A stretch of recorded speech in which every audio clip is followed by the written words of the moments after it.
Na hii ni taarifa ya habari kutoka Ishizo FM Radio, ikikutangazia kutoka Ngara, Kagera, Tanzania. Msomaji wako ni mimi Edastina Tibashailwa.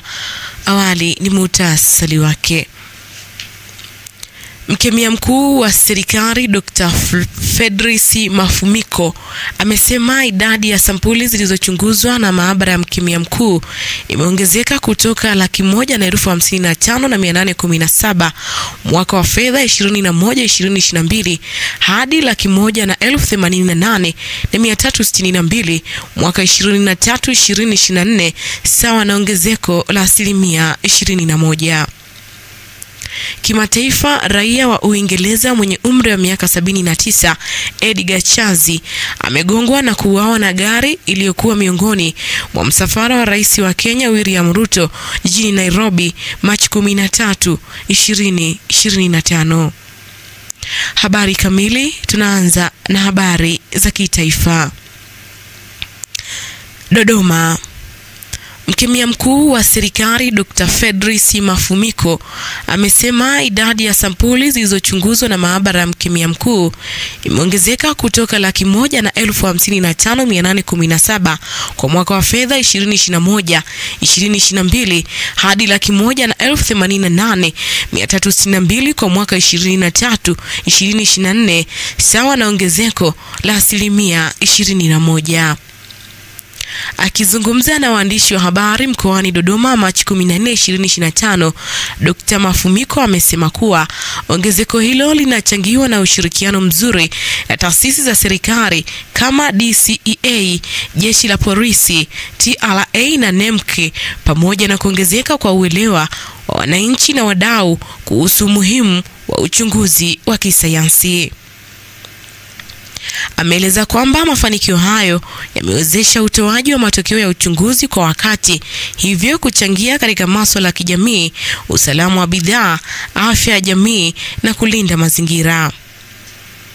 Dr. Mafumiko amebainisha kuwa huduma hizi za uchunguzi ni muhimu katika utoaji wa haki jinai, utambuzi wa sumu kwa wagonjwa na kusaidia katika utambuzi wa miili ya wahanga wa majanga.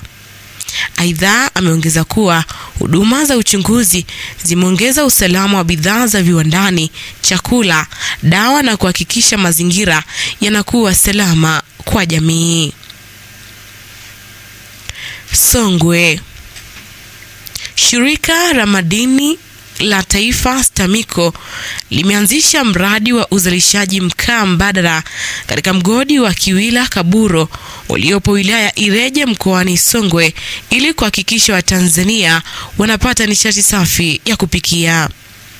Hayo yamethibitishwa na mkurugenzi mtendaji wa shirika la madini la taifa Dr. Venance Mwase wakati wa ziara ya kamati ya kudumu ya bunge ya nishati na madini Machi 13, 2025, wakati wakitembelea miradi ya kimkakati. Amesema mradi huo unalenga kuwezesha taifa kufikia malengo ya Watanzania zaidi ya 80% kupata nishati safi ya kupikia ifikapo mwaka 2034 kwa mjibu wa nishati safi nchini. Amesema shirika limeanza kutangaza mkaa huo katika taasisi na maeneo mbalimbali ili kuweza kupata watumiaji wengi zaidi kupitia maonesho mbalimbali, matamasha na makongamano kwa lengo la kuhamasisha matumizi ya nishati hiyo nchini. Mtwara. Jamii imeshauriwa kuwa na matumizi sahihi ya gesi asilia majumbani ili kuondokana na madhara yanayoweza kutokea. Hayo yamejiri wakati wa mafunzo kwa wadau mbalimbali wanaotumia huduma za umeme na maji yaliyotolewa na Mamlaka ya Udhibiti wa Huduma za Nishati na Maji EWURA katika manispaa ya Mtwara Mikindani Machi 14, 2025.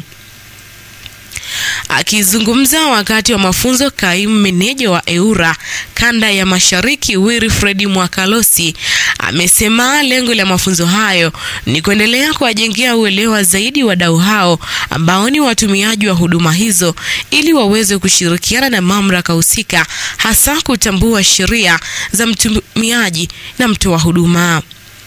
Amesema wakati gesi hiyo inayotumika majumbani inapovuja, jamii hiyo iepuke kuwasha sigara, kuwasha taa, badala yake wafungue milango na madirisha ili kuleta hali ya usalama.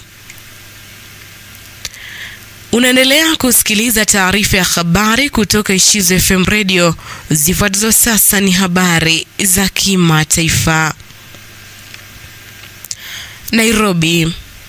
Raia wa Uingereza mwenye umri wa miaka 79 Edgar Charles amegongwa na kuuawa na gari iliyokuwa miongoni mwa msafara wa rais wa Kenya William Ruto jijini Nairobi Machi 13, 2025. Maafisa wa polisi wamethibitisha kukamatwa kwa dereva wa gari hilo lililomgonga mtu huyo, ambapo halikusimama baada ya kutokea kwa ajali hiyo.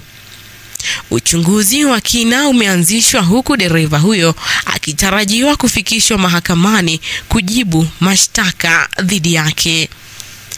Ubalozi wa Uingereza umedokeza kuwa unafuatilia tukio hilo kupata taarifa zaidi.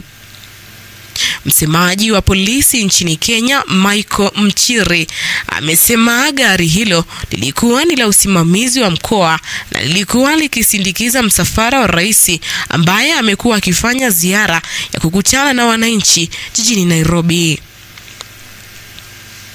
Kinshasa. Vita na mashambulizi dhidi ya raia vinatarajiwa kuwafanya watu milioni 6.7 kupoteza makazi yao kote duniani katika kipindi cha miaka miwili ijayo. Haya yamesemwa Machi 14, 2025 na shirika la msaada ya kibinadamu la Baraza la Wakimbizi la Denmark na DRC. DRC imesema kukatizwa kwa misaada ya kimataifa na Marekani, Uingereza na Ujerumani kumewaacha mamilioni ya watu wenye uhitaji bila msaada muhimu. Katika taarifa ya katibu mkuu wa DRC, amesema dunia inaishi katika nyakati za vita na hali ya kutojali sheria, huku raia wakiathirika zaidi. DRC imesema idadi ya watu waliopoteza makazi yao duniani kote kwa sasa ni milioni 122.6. Shirika hilo linakadiria kuwa watu milioni 4.2 wanatarajiwa kupoteza makazi yao ulimwenguni kote kwa mwaka huu wa 2025, haya yakiwa makadirio ya juu zaidi ya DRC tangu 2021. Aidha, watu wengine milioni 2.5 wanatarajiwa kuyapoteza makazi yao kwa lazima ifikapo mwaka 2026. Na kabla ya kuhitimisha taarifa ya habari, huu tena ni muhtasari wake. Mkemia mkuu wa serikali Dr. Fedrice Mafumiko amesema idadi ya sampuli zilizochunguzwa na maabara ya mkemia mkuu imeongezeka kutoka 155,817 mwaka wa fedha 2021-2022 hadi 188,362 kwa mwaka 2023-2024, sawa na ongezeko la 21%. Na kimataifa, raia wa Uingereza mwenye umri wa miaka 79 Edgar Charles amegongwa na kuuawa na gari iliyokuwa miongoni mwa msafara wa rais wa Kenya William Ruto jijini Nairobi Machi 13, 2025. Na huu ndio mwisho wa taarifa ya habari kutoka Ishizo FM Radio.